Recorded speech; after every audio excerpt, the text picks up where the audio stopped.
Today, we're going to dive into a story that's been around for, wow, almost 1,000 years. It's this timeless piece of wisdom from the incredible mystic poet Rumi. And honestly, it's all about a cage, a hidden secret, and what it really means to be free. I mean, just let that sink in for a second. It's such a powerful question, right? And it gets right to the very heart of the story we're about to explore. It's this paradox that Rumi really wanted us to think about, to try and unravel. And ultimately, it's a question we all kind of have to answer for ourselves. All right, so let's do a little time traveling. We're going back 800 years to where this whole thing starts. So this merchant, he absolutely adored his parrot. I mean, this wasn't just some pet. It was this stunning creature, vibrant colors, incredibly smart, and it lived in this amazing golden cage, had everything it could ever want. It was totally safe, totally cared for, but, and this is the key, it was still a captive, a prisoner in a beautiful gilded prison.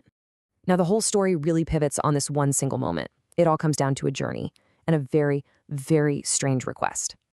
So the merchant's getting ready for this long business trip, and out of pure affection, he turns to his prized bird. I mean, that's a pretty generous offer, right?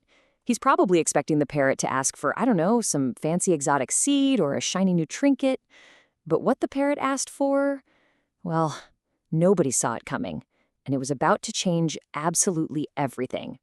And what's so powerful about this message is the sheer depth of it. Think about it. It's not a cry for help. Not really. It's more like a simple statement of fact, but it's just filled with this deep, quiet sadness. It really highlights the massive difference between just being kept and being truly free. So the merchant, he's a bit confused by this, But he agrees. He promises he'll do it. The problem is, when he actually gets to the jungles of India and fulfills that promise, what happens next is, well, it's completely baffling and honestly a little tragic. So picture this. There he is in the middle of the Indian jungle. He finds a flock of parrots that look exactly like his, and he calls out to them. His voice kind of echoes through the trees as he repeats those strange words he memorized. And then something completely unthinkable happens. One of the wild parrots, as soon as it hears the message, just starts to tremble. I mean, really violently. It shivers, loses its grip on the branch, and just falls right to the ground. It looked dead. The merchant, you can imagine, was absolutely horrified, just filled with this awful, crushing guilt. So the merchant heads home, just completely heartbroken. He's dreading, absolutely dreading, having to tell his own parrot this terrible news. But what happens when he does? Well, it just makes the whole mystery even deeper. He gets home, and he tearfully tells his parrot the whole sad story, how he found its brothers, how he delivered the message, and how one of them just dropped dead, apparently from the shock of it all.